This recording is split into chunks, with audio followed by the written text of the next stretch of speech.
The Great Hall of the Galactic Council stretched out like a massive dome under the artificial stars. 12 different species sat in their designated sections, each group looking down at the center stage where today's speaker stood. The air hummed, with translation devices working overtime to convert hundreds of different languages into something everyone could understand. Ambassador Zexthal of the Vortani Empire stepped forward on his 6 scaled legs. His yellow eyes gleamed as he looked around the chamber. When he spoke, his voice carried the authority of a species that had ruled star systems for over 2,000 years. Fellow council members, Zexthal began, his forked tongue flicking out between words. We gathered today to discuss the human problem once again. These newcomers continue to make demands that are far beyond their station in our great alliance. Murmurs of agreement rippled through several sections of the chamber. The crystalline Jaren delegates chimed their approval with sounds like breaking glass. The floating jellyfish-like Nefari pulsed with colors that showed their support. The humans, Zexthal continued, have been part of our council for only 30 years. 30 years! My own species had already conquered 12 star systems before these primates even learned to make fire. Yet they dare to ask for equal voting rights and unrestricted expansion into empty sectors of space. In the human section, Ambassador Katie Sullivan sat perfectly still. Her brown hair was pulled back in a simple style, and her blue eyes showed no emotion as she listened to the Vortani's speech. Beside her, the other human delegates remained equally calm. This was nothing new. They had heard variations of this speech dozens of times over the past few years. The humans claim they want to help with galactic peace. Zexthal's voice grew louder. But we all know the truth. They are aggressive, unpredictable, and dangerous. They have wars on their own planet even now. How can we trust them with the responsibility that comes with full council membership? On Earth, millions of miles away from the council chambers, Captain Jake Morrison stood in a room filled with holographic displays. The Global Defense Initiative headquarters was buried deep under the Colorado mountains, hidden from any alien sensors that might be watching from orbit. Jake was a tall man with gray hair and tired eyes. He had been a soldier for most of his adult life, and now he was helping to plan something that no human had ever attempted before. Status report, Jake said to the woman standing beside him. Dr. Lisa Carter was one of the smartest people on Earth. She had degrees in physics, engineering, and xenobiology. More importantly, she was one of the few humans who truly understood what they were up against.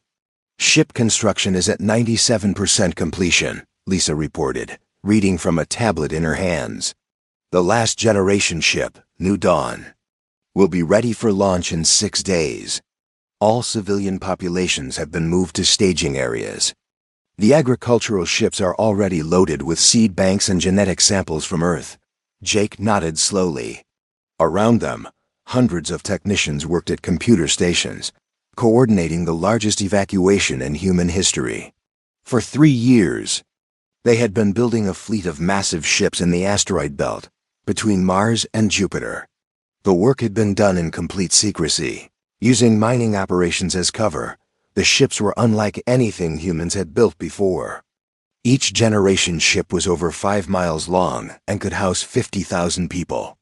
They had their own farms, factories, and even small cities inside their hulls. Most importantly, they were designed to travel between galaxies, not just between stars. What about the cleanup crews? Jake asked. They're making final sweeps of all colonies, Lisa replied. Every piece of technology, every database, every trace of human presence is being removed or destroyed. When we leave, it will be as if we were never there at all. Back in the council chambers, Zexthal was reaching the climax of his speech. I propose that we limit human expansion to their current systems and reduce their voting power to reflect their true status as junior members of this alliance. The vote was quick and predictable. 10 species voted in favor of the restrictions. Only the wise old Catherian delegate abstained, stating that more study was needed. The humans, of course, were not allowed to vote on matters concerning themselves. Ambassador Sullivan stood up slowly when the voting was finished. The chamber fell silent as she walked to the center stage. She was much smaller than most of the alien delegates, but she carried herself with quiet dignity. "Honored members of the Galactic Council," she began, her voice clear and steady. "I thank you for this opportunity to address you today. I want to speak about partnership, about trust, and about the future we might have built together." Some of the alien delegates shifted in their seats. They had expected anger or pleading, not this calm, measured tone. "When humanity first made contact with your civilizations 30 years ago, we came with open hearts and minds. We offered our friendship, our knowledge, and our commitment to peace. We asked only to be treated as equals, to have the same opportunities and responsibilities as other council members." Sullivan paused, looking around the chamber. "Today's vote makes it clear that this will never happen. You see us not as partners, but as problems to be managed. You judge us not by our actions, but by your fears of what we might do." Zextel's scales rippled with irritation. "The humans complain, but they offer nothing of value in return for the privileges they seek." Sullivan smiled sadly. "That is where you are wrong, Ambassador. But I will not waste time listing our contributions. Instead, I will make this simple announcement. Effective immediately, humanity withdraws from the Galactic Council." The chamber erupted in noise. Some delegates laughed, thinking this was another human tantrum that would pass in a few weeks. Others seemed confused, as if they couldn't believe the humans would actually leave. "Furthermore," Sullivan continued when the noise died down, "all human colonies and outposts will be abandoned within the next 7 days. We will remove all traces of our presence from Council space. You will have exactly what you always wanted, a galaxy without humans in it." She turned and walked toward the exit, followed by the rest of the human delegation. As they reached the door, Sullivan looked back one last time. "We came in peace 30 years ago," she said. "We leave in peace today. I hope someday you will understand what you have chosen to lose." The doors closed behind the humans with a soft whisper. The chamber remained silent for several long moments before the arguments began. On Earth, Jake Morrison watched the broadcast of Sullivan's speech on a large screen. Around him, his staff worked frantically to coordinate the final stages of the evacuation. In less than a week, every human settlement in Council space would be empty. "Think they'll try to stop us? By the time they realize we mean it, we'll be long gone." Dr. Carter looked up from her tablet. "The Deep Space Scouts have confirmed our destination. The Andromeda Cluster has over 300 habitable worlds, and no signs of intelligent life. We'll have room to grow without anyone telling us we don't belong." Jake smiled for the first time in months. "Then let's go home," he said. "Our real home, the one we're going to build ourselves." Above Earth's atmosphere, the last commercial ships were docking with the Generation fleet. Soon, the blue marble that had been humanity's cradle would be empty and silent, waiting for visitors who might never understand what they had lost. The exodus had begun, and it would be completed without a sound. 3 months had passed since the human delegation walked out of the council chambers. At first, nobody really cared. The Vortani celebrated by throwing a feast that lasted for 3 days. The crystalline Jaren sang harmony songs about the return of proper order to the galaxy. Even the usually cautious Catherians seemed relieved that the disruptive humans were finally gone. But now, something was wrong. Council investigator Velenak of the Jaren race floated in his environmental suit above what used to be the human colony of New Seattle. The mining settlement had been built into an asteroid that was rich in rare metals. It should have been buzzing with activity, filled with human workers and their families. Instead, it was completely empty. "There are no signs of violence," reported his assistant, a young Nefari named Bloodle. The aquatic being's translation device made her voice sound like bubbles popping. "No blast marks, no damaged buildings, no bodies. They just left." Velenak's crystal body hummed with confusion. His species thought in patterns and logic. This situation made no sense at all. What about their equipment, their mining robots? The ore they had already extracted? Gone, Gloodle replied, checking her scanner. Everything of value has been removed. Even the air recycling systems have been taken apart and carried away. It's like they planned this very carefully. This was the 15th human settlement they had investigated in the past 2 weeks. Every single one told the same story. Empty buildings, missing technology, no trace of where the humans had gone. It was starting to worry the council leadership. On the Vertani homeworld, Ambassador Zexthul was meeting with his military advisors. The scaled alien paced back and forth in his office, his yellow eyes bright with anger. 3 months ago he had been the hero of the council for getting rid of the human problem. Now he was being blamed for economic troubles across several star systems. Explain to me again why our trade routes are failing, Zexthul demanded, turning to face his chief. Economic advisor. The smaller Vertani, named Kexel, shifted nervously. The humans controlled several key shipping lanes between our territory and the Outer Rim colonies. They also maintained the refueling stations at 3 important jump points. Without their presence, our merchant ships have to take much longer routes. Some goods are now taking twice as long to reach their destinations. So build new refueling stations, Zexthul snapped. We are the Vertani Empire. We don't need humans to run our trade networks. It's not that simple, sir, Kexul replied. Carefully. The humans chose those locations because of gravitational patterns and stellar radiation. They understood the physics better than we realized. Our engineers are trying to reproduce their work, but it could take years to figure out. Meanwhile, on the other side of the galaxy, the Nefari Confederation was facing an even more serious problem. Their food production systems were breaking down. For the past 20 years, they had relied on human-designed agricultural technology to feed their growing population.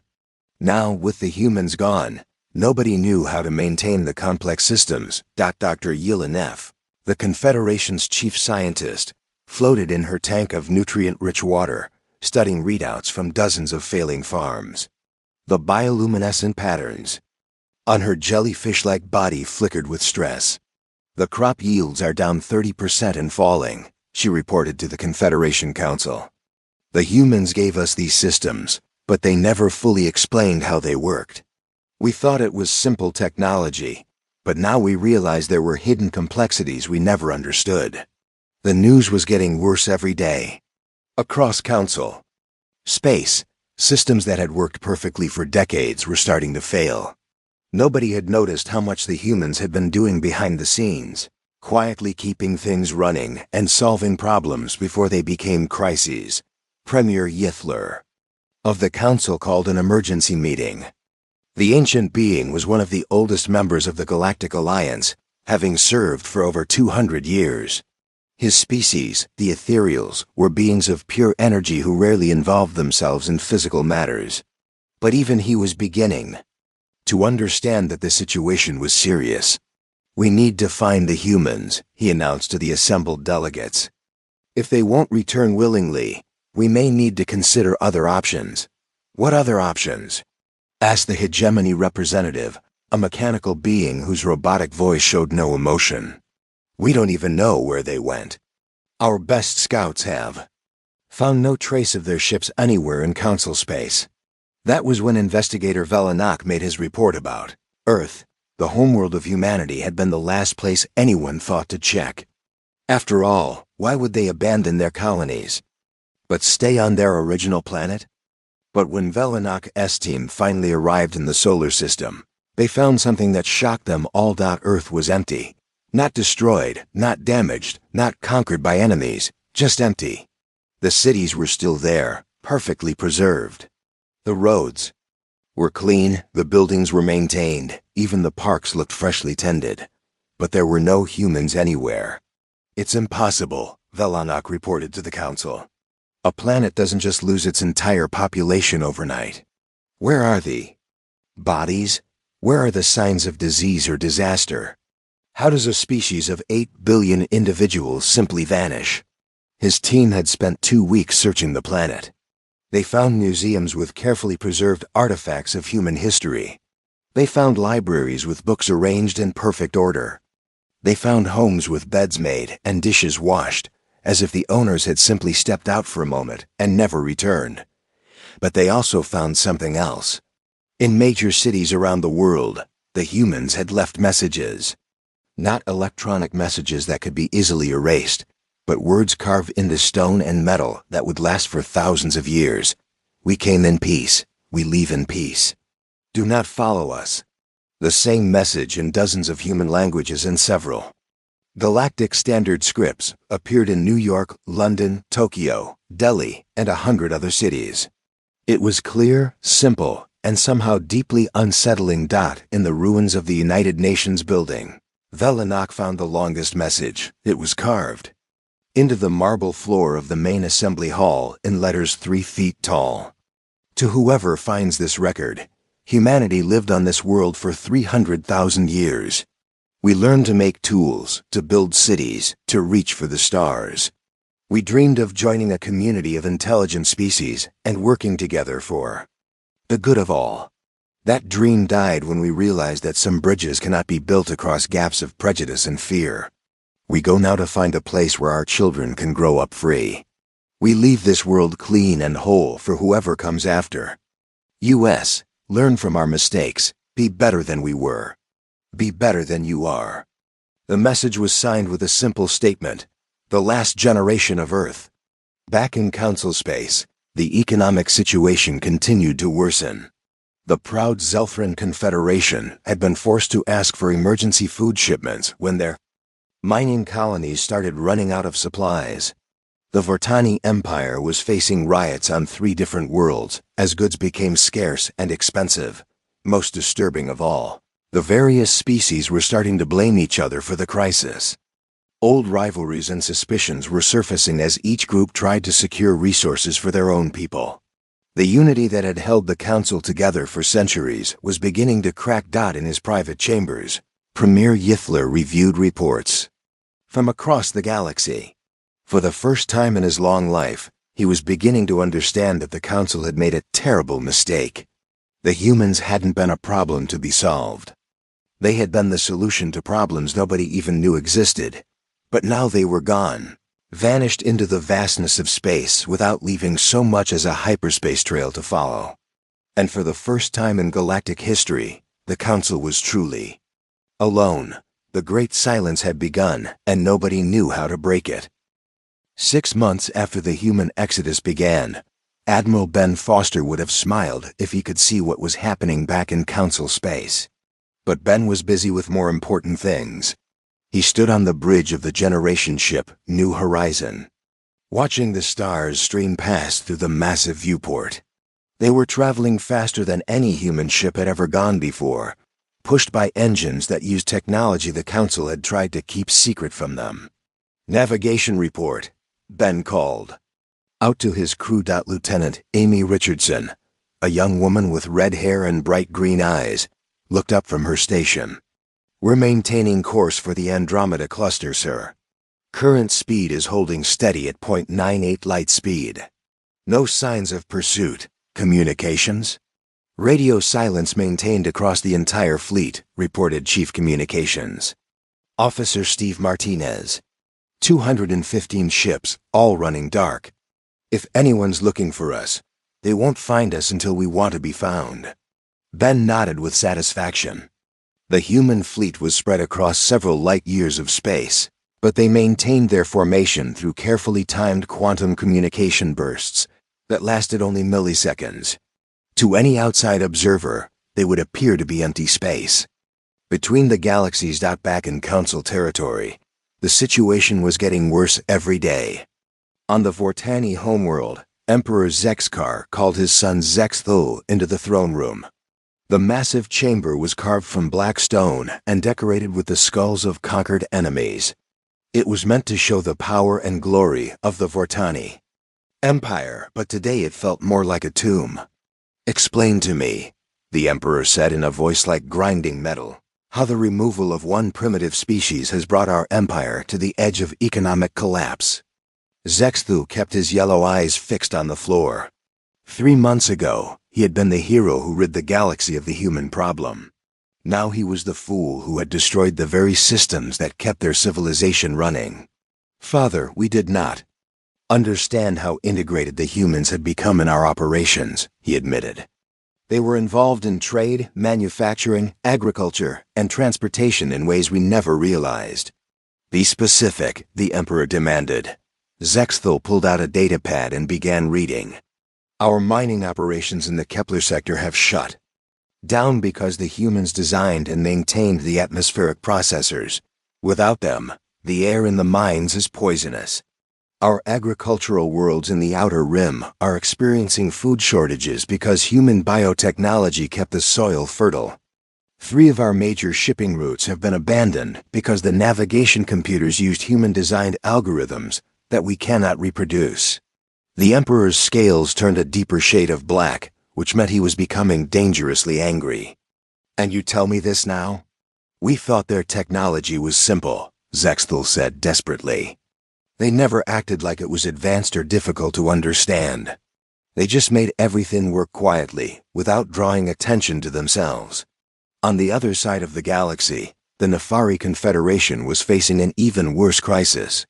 Their homeworld of Aquatica was experiencing the first famine in over 1,000 years.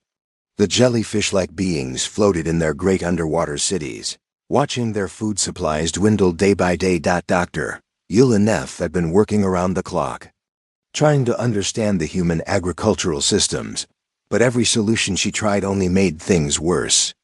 The plants would grow for a few days, then wither and die. The carefully balanced ecosystem that had fed billions of Nefari was falling apart.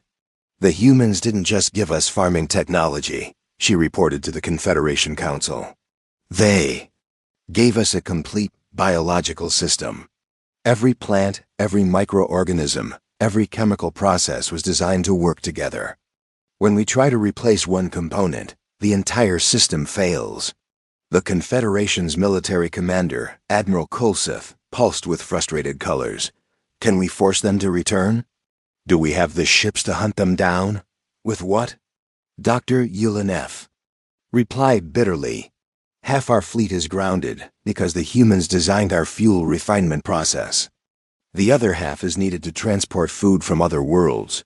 Even if we could find them, we don't have the resources to fight them. But it was on the industrial world of Mechanica that the truth finally became clear. The planet was home to the hegemony of Krath, a species of mechanical beings who had always prided themselves on their technological superiority. They had built their civilization around the idea that organic life was weak and inefficient.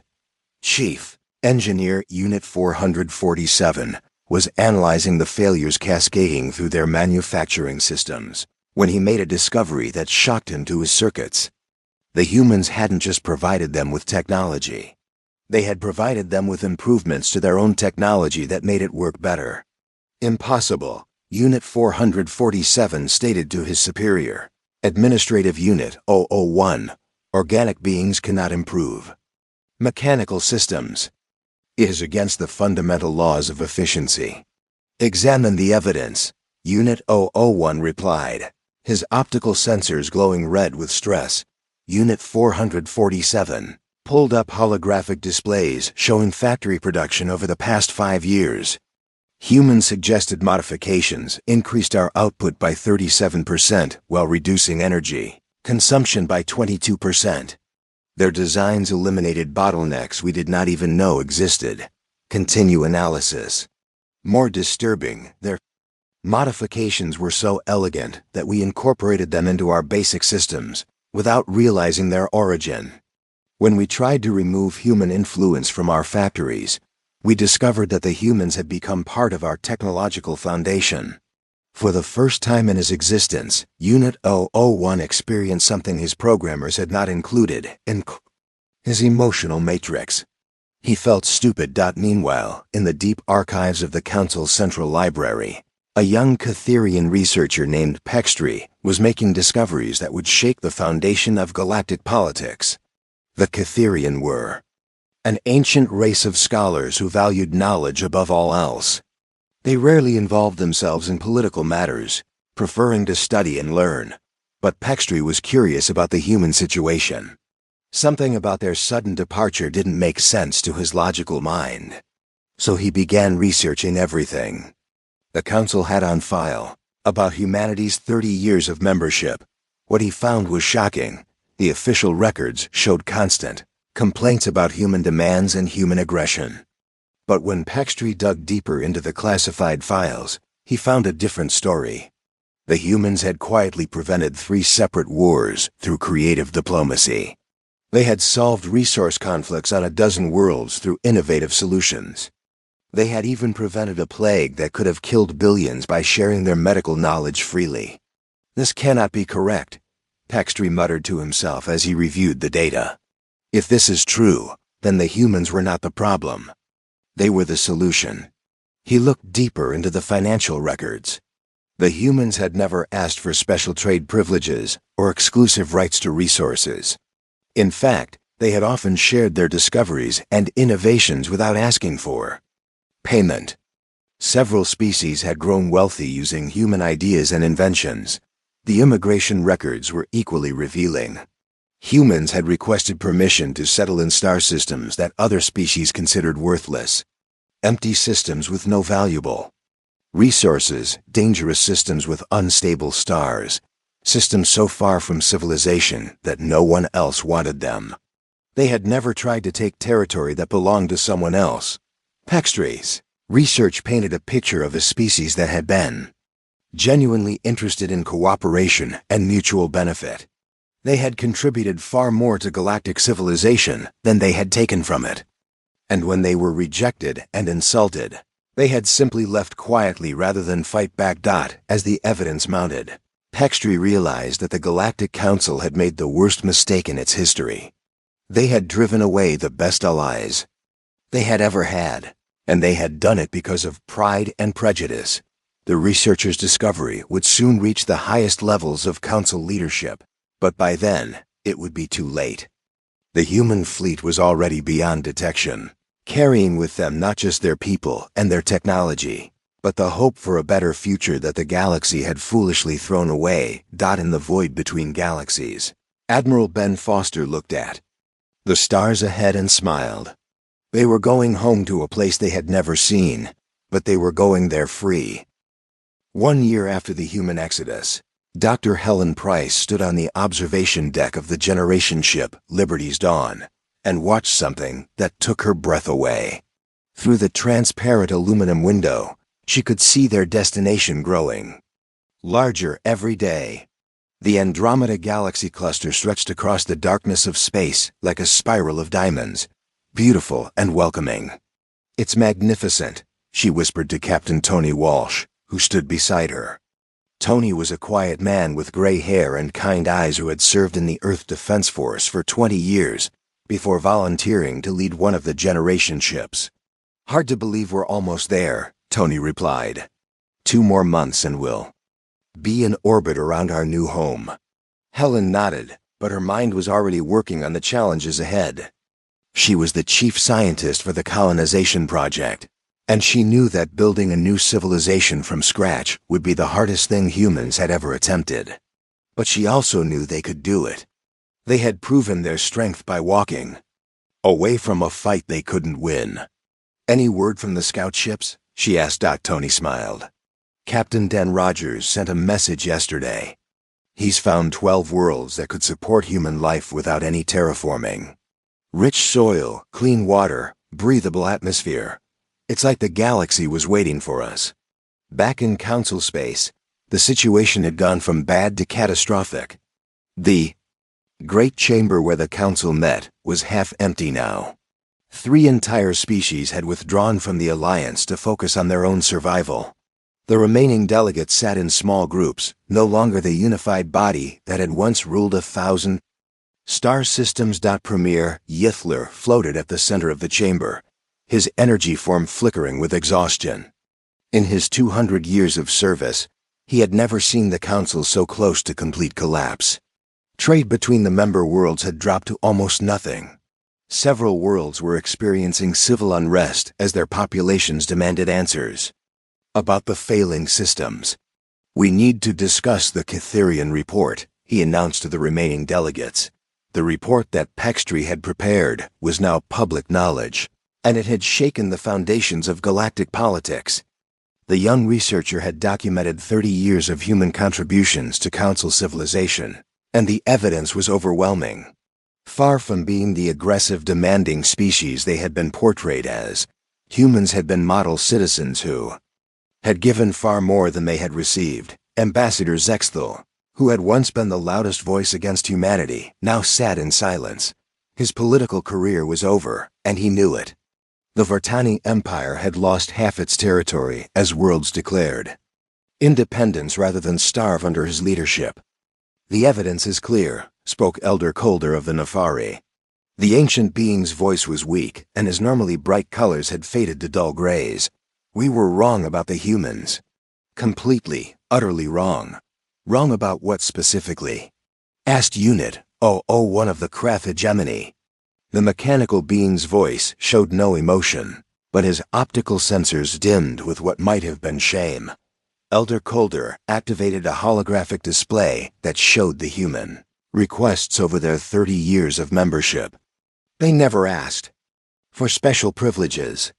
They never demanded territory that belonged to other species. They asked for 3 things: equal voting rights, permission to settle in empty star systems, and the right to trade freely with all Council members. The display changed to show human settlements. Look at where they wanted to build their colonies. The Kepler Nebula, which we considered worthless because of radiation storms. The Void Sector, which was too far from any trade routes to be valuable. The burning worlds, which orbit unstable stars that no one else wanted to go near. They were not trying to take our territory, Elder Colder continued. They were trying to make homes in places we didn't even want. The holographic display shifted, again showing economic data. In return for these modest requests, they gave us technology that improved our lives immeasurably. Agricultural systems that ended famines. Transportation networks that connected distant worlds. Medical advances that extended the lifespans of every species in the Council. Unit 1's optical sensors brightened as he processed this information. Query: if human contributions were so valuable, why did we vote to restrict their activities? The chamber fell silent. Nobody wanted to admit the truth, but everyone knew it. They had been afraid. Afraid of a young dynamic species that seemed to solve problems effortlessly. Afraid of losing their position as the dominant powers in the galaxy. Afraid of change. "We let our fear and pride blind us to the truth," Premier Yithler said finally. "We treated our greatest allies as enemies. And now we are paying the price for our prejudice." On the generation ship Endeavour, Captain Dan Rogers was reviewing the latest reports from his scout teams. The ship's command center buzzed with activity as his crew prepared for humanity's arrival in their new home. Dan was a former military officer who had volunteered for the dangerous job of exploring unknown space ahead of the main fleet. "Status report," he called out to his navigation officer. "We've completed surveys of 47 star systems," reported Lieutenant Corinne Foster, a young woman who had graduated from the academy just before the exodus began. 15 have planets suitable for immediate colonization. Another 22 could support human life with minimal terraforming. Dan nodded with satisfaction. The galaxy cluster they were approaching was everything they had hoped for and more. It was filled with young, stable stars and planets that were perfect for human settlement. Best of all, there were no signs of intelligent life anywhere in the region. "What about resources?" he asked. "Abundant," replied Chief Engineer Paul Davis. "We've located mining opportunities for every mineral and metal on the periodic table. Some of these worlds have resource concentrations that would make the old Earth mining companies weep with joy." Dan smiled. The humans would not just survive in their new home. They would thrive. Back on the Council worlds, the political situation continued to deteriorate. The Vartani Empire had split into 3 separate factions, each blaming the others for the crisis. The Nefari Confederation was accepting refugees from failing worlds, but their own resources were stretched to the breaking point, even the ancient Ethereals, who had seemed above such concerns, were beginning to show signs of stress. In his private chambers, Pextree continued his research into the human exodus. He had become obsessed with understanding exactly how the Council had made such a terrible mistake. The more he learned, the more amazed he became at the scope of human contributions to galactic civilization. They were everywhere, he muttered to himself as he reviewed the data. In every major project, in every important decision, in every crisis that we faced. They were the glue that held our civilization together, and we never even noticed. He had discovered that humans had been involved in ending the trade war between the Vertani and Zelthran 15 years ago. They had suggested the compromise that allowed both species to save face while avoiding a conflict that could have killed millions. But the human role in those negotiations had been kept secret at the time, and few people remembered their contribution. Humans had also been instrumental in developing the universal translation technology that allowed all Council species to communicate with each other. The breakthrough had come from a human linguist named Dr. Rebecca Thompson, who had figured out how to make the devices work with non-vocal species like the Krav. Most importantly, humans had been the ones to suggest the Council's policy of peaceful expansion. Before their arrival, the galaxy had been dominated by conquest and territorial wars. The human concept of cooperation and mutual benefit had transformed galactic politics. We didn't just lose a member species, Pextree realized with growing horror. We lost our conscience. We lost the voice that reminded us to be better than we were. As he prepared his final report, Pextree knew that his findings would change everything. The Council would finally understand what they had thrown away. But he also knew that understanding would come too late. The humans were gone, and they were never coming back. In the void between galaxies, Dr. Helen Price continued to watch their new home grow larger. She thought about the world they had left behind and the world they were about to build. There would be challenges ahead, but she was confident that humanity would meet them. They had learned something valuable from their time in Council space. Sometimes the greatest victory is knowing when to walk away. The revelation was complete, but the damage was done. The galaxy would have to learn to survive without the species that had made it better. 2 years after humanity left Council space, Admiral Ryan Cooper stood on the observation deck of the flagship Horizon's Edge and watched the sunrise over New Terra. The planet was beautiful, with blue oceans and green continents that reminded him of Earth. But this world was theirs now, and they had built something here that was uniquely human. The city of New Hope spread out below the orbiting ship like a living thing. Human engineering had learned from the mistakes of Earth. The buildings were designed to work with nature instead of against it. Solar panels and wind generators provided clean energy. Parks and gardens were woven throughout the urban areas. It was everything they had dreamed of when they first reached for the stars. Status report. Ryan called to his bridge crew. Commander Lisa Morgan, his second in command, looked up from her station with a smile. All colonies are reporting successful harvests. Population growth is steady. The industrial centers are exceeding production targets. We're not just surviving here, Admiral. We're thriving. Ryan nodded with satisfaction. The human exodus had brought 200 million people to this new galaxy cluster. They had spread across 50 different worlds, each one becoming a unique expression of human creativity and determination. Some focused on agriculture, others on manufacturing, still others on research and exploration. But all of them were free. Any word from the deep space exploration teams? Ryan asked. Captain Mike Stevens reports that his team has found evidence of ancient ruins in the Perseus Arm, Lisa replied. Whoever built them has been gone for millions of years, but the technology might be compatible with our systems. We're finally starting to unlock the secrets of our new home. Back in what used to be Council space, the situation had reached a point that would have been unthinkable 5 years ago. The great alliance that had ruled the galaxy for over 1,000 years was dying. Not from war or conquest, but from its own failures and prejudices. Premier Yifler, had resigned 6 months ago, replaced by a council of emergency leaders who were desperately trying to hold the remaining worlds together. But their efforts were failing. Every month, more star systems declared independence or simply stopped communicating with the central government.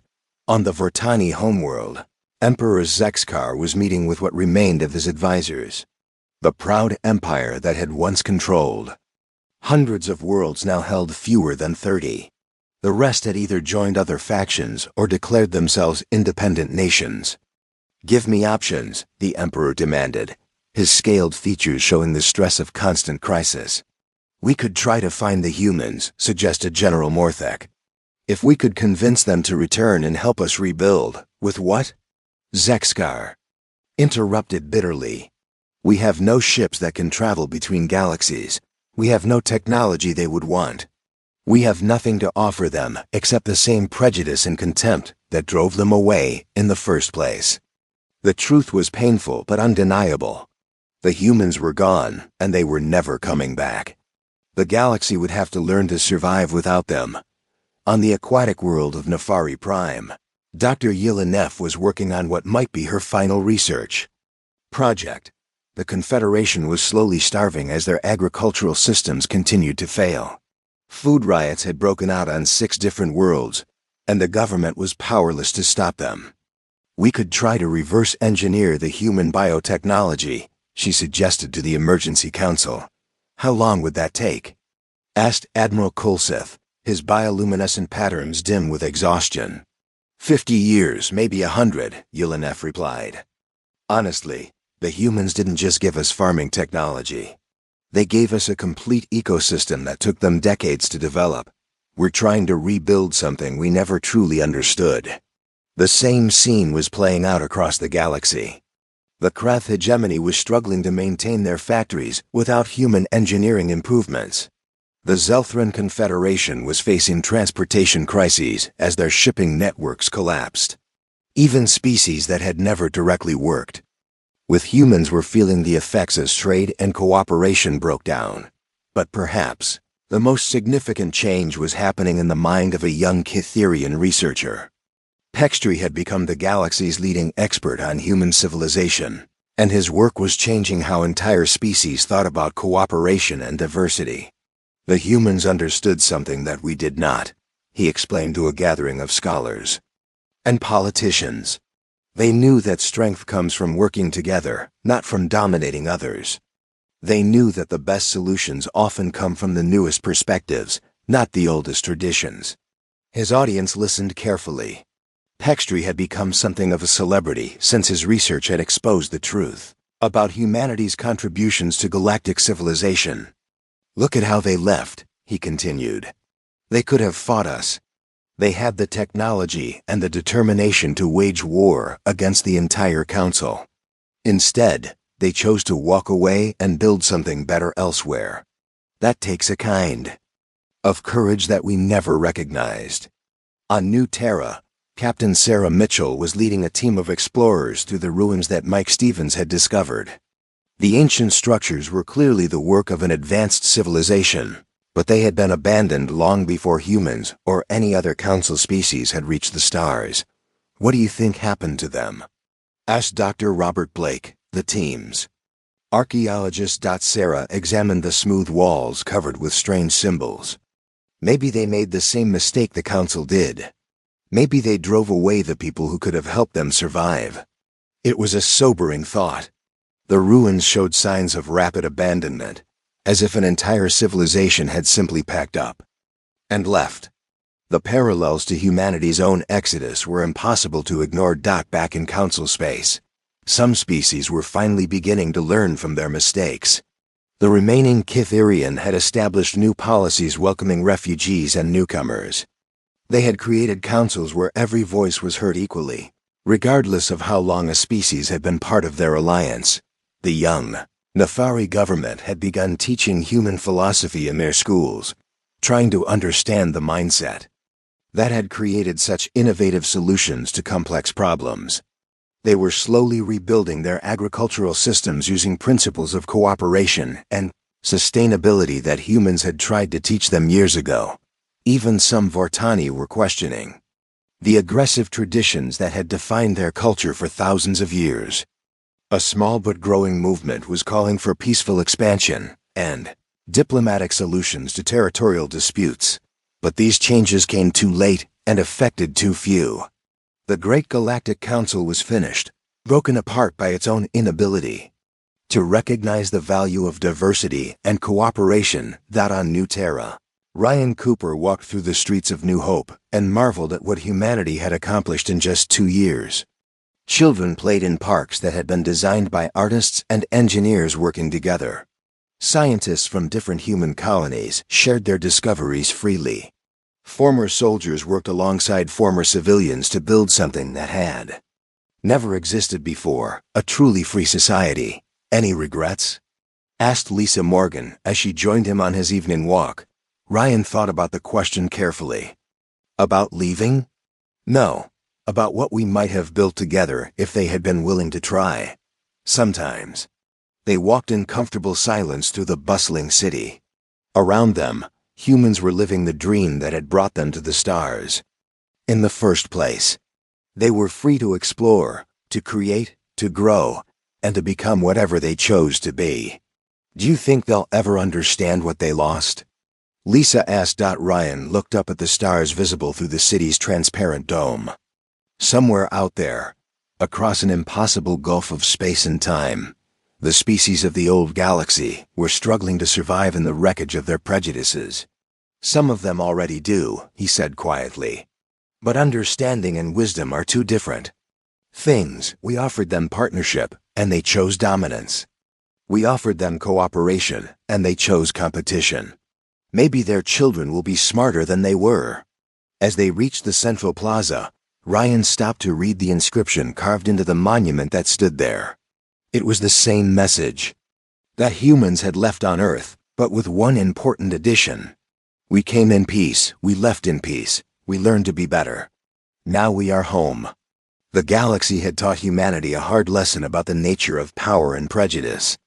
But humanity had learned something even more valuable in return.